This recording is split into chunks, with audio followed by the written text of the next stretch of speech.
नमस्कार रसिक हो, मी दीपक वानखेडे आपल्या सर्वांचं कुलस्वामिनी मीडिया या यूट्यूब चॅनलमध्ये मनापासून स्वागत करत आहे। अकोल्याचे ज्येष्ठ कथालेखक श्री सुरेश मार्कंडे यांच्या शलाका या कथासंग्रहातील 11 कथांचं अभिवाचन आतापर्यंत आपण ऐकत होतात। आज या कथासंग्रहातील 12वी आणि शेवटची कथा हार जीत आपण ऐकणार आहात। सामान्य माणसाच्या आयुष्यातील बारीक सारीक सुखदुःखांना घेऊन भावनिक आंदोलनात गुंफलेल्या या कथा आपण सर्वांनी ऐकून त्याला उत्स्फूर्त प्रतिसाद दिल्याबद्दल मी कुलस्वामिनी मीडियाच्या वतीने आपल्या सर्व रसिकांचे आभार मानतो।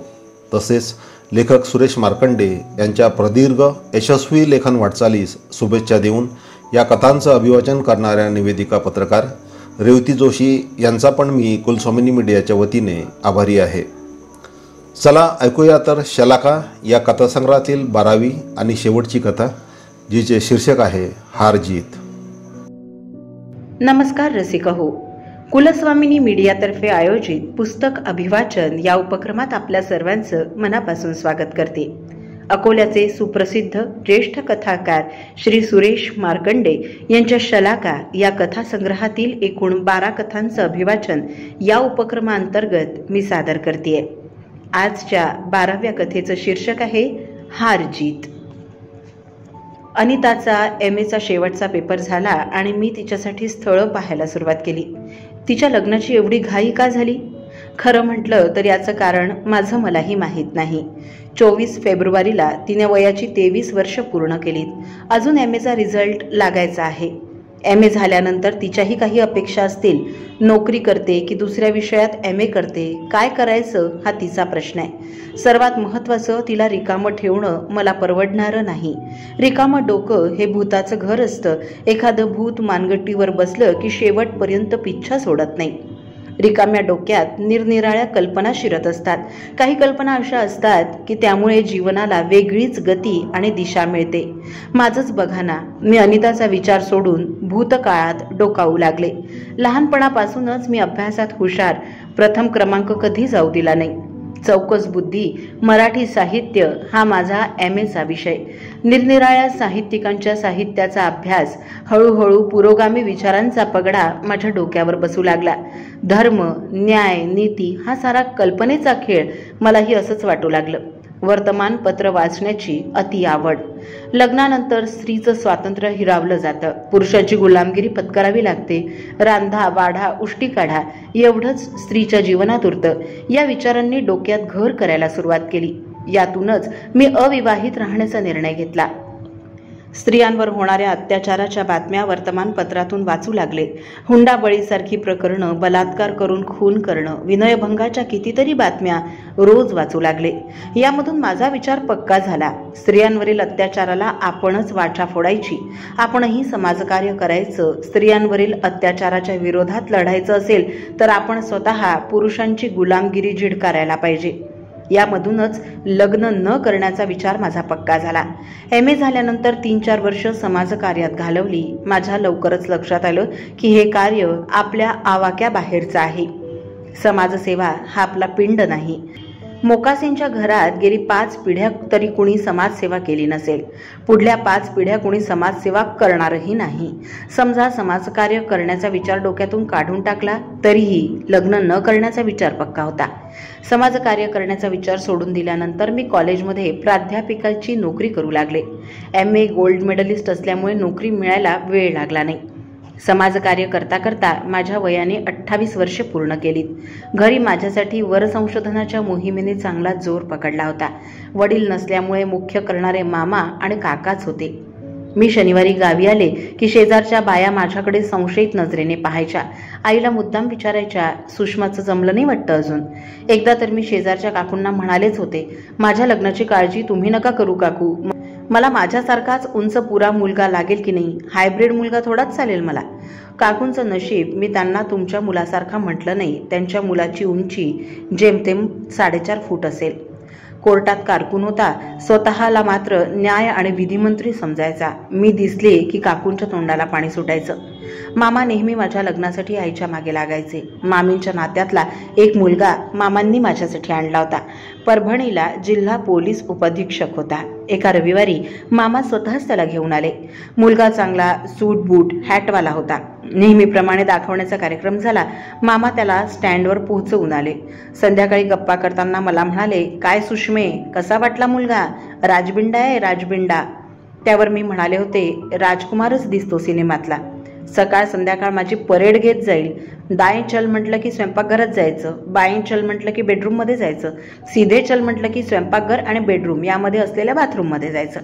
तो डावा उजवा करत जाईल आणि मी त्याप्रमाणे वागत जाईल. वा मामा वा, काय राजबिंडा पोलीस आणलास तू माझ्यासाठी शोधून, असं म्हणून मी त्या मुलाची खिल्ली उडवली होती. मामांना आणि आईला तर खूपच राग आला होता. त्यानंतर मामाने माझ्यासाठी कोणतंही स्थळ आणण्याचं धारिष्ट्य केलं नाही. मामानंतर माझ्या वरसंशोधनाच्या मोहिमेचं सेनापतीपद काकांकडे गेलं. काकांनी एक स्थळ मजेशीरच आणलं होतं.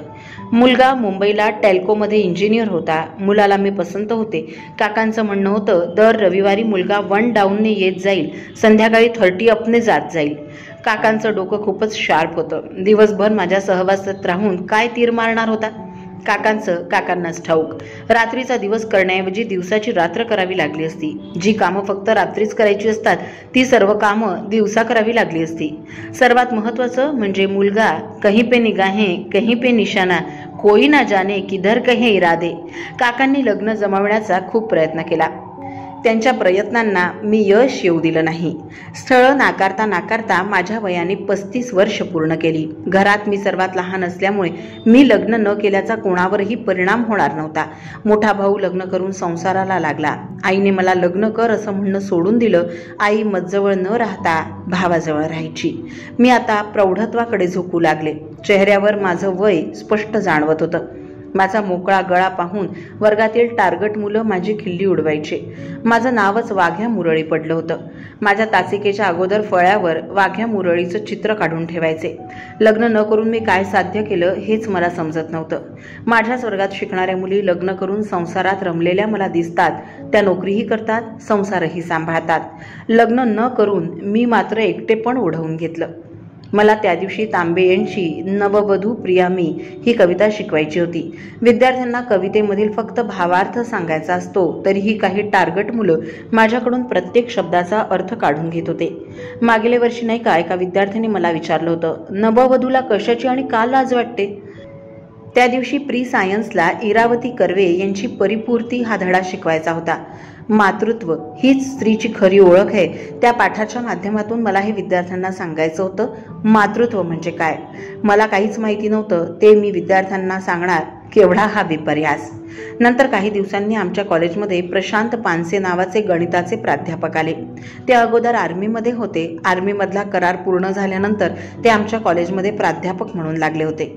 म्हणजेच ते जरा वयस्कर होते. कॉलेज संपलं की रोज ते माझ्याकडे यायचे. मला थोडं बहुत ज्ञानामृत पाजायचे. चहा घेतला की त्यांचा ज्ञानामृताचा डोस देणं बंद व्हायचं. ज्ञानामृत देणं वाढलं की समजायचं त्यांना आज माझ्याकडेच जेवायचंय. मी एकटीच राहायचे, त्यामुळे माझ्याही वागण्याला खूप मर्यादा होत्या. हळूहळू ते माझ्याशी जवळीक साधू लागले.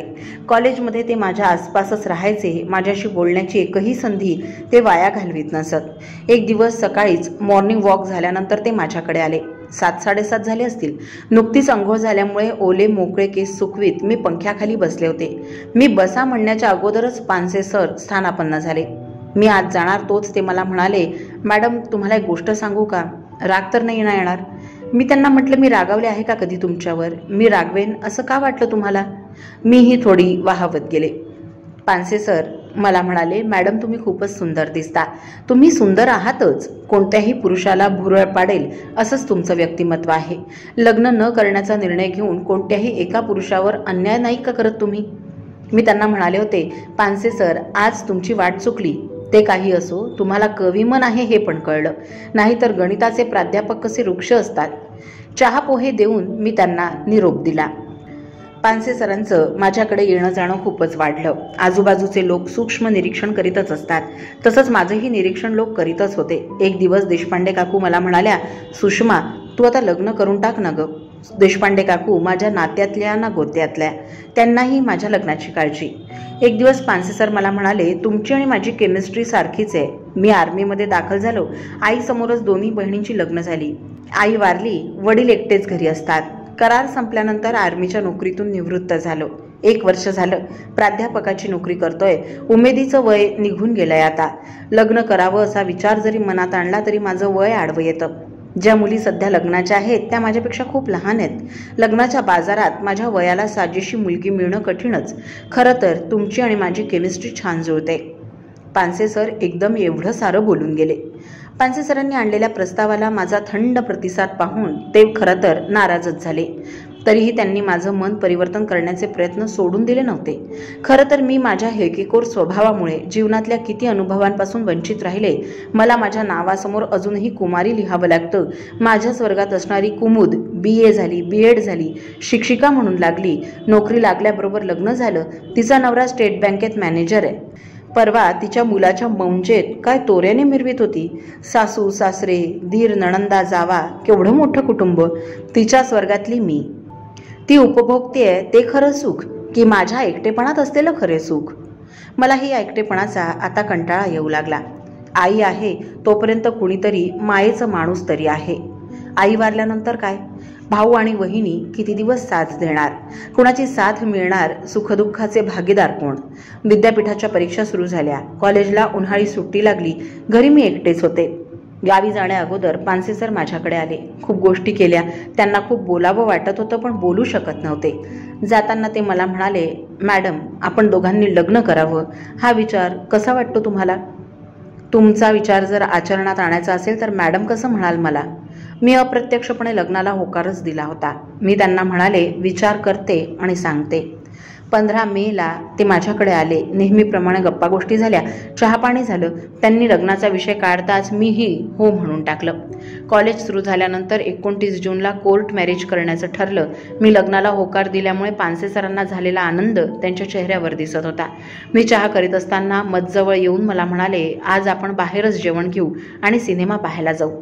त्यावर मी त्यांना म्हणाले होते, अजून आपलं लग्न व्हायचंय. आम्ही बाहेरच जेवण घेतलं. पापी पेट का सवाल है हा सिनेमा बघून रात्री 12-12:30ला घरी आलो. त्या रात्री जे घडू नये ते घडलं. रात्री जे घडलं त्यावर मी विचार करीत बसले. पानसे सर निघून गेले. दरम्यानच्या काळात खलिस्तानवादी चळवळीने जोर पकडला होता. सुवर्ण मंदिराचा ताबा खलिस्तानवादी नेत्यांनी घेतला. सरकारची खलिस्तानची चळवळ हाणून पाडण्याचे प्रयत्न सुरूच होते. त्या दिवशी अचानक पानसे सर माझ्याकडे आले. ते माझ्याशी मोजकच बोलले. त्यांनी मला सांगितलं, आर्मीमधून सेवानिवृत्त झालेल्यांना कामावर बोलवलंय आणि ते निघून गेले. 3 ते 6 जून ऑपरेशन ब्लू स्टार घडलं. 7 जूनपासून खलिस्तान चळवळ बंद पडली. मला वाटलं 8-10 दिवसात पानसे सर परत येतील, पण तसं झालं नाही. 20 जूनला कॉलेज सुरू झालं. जून महिना संपत आला पण पानसे सर आले नाहीत.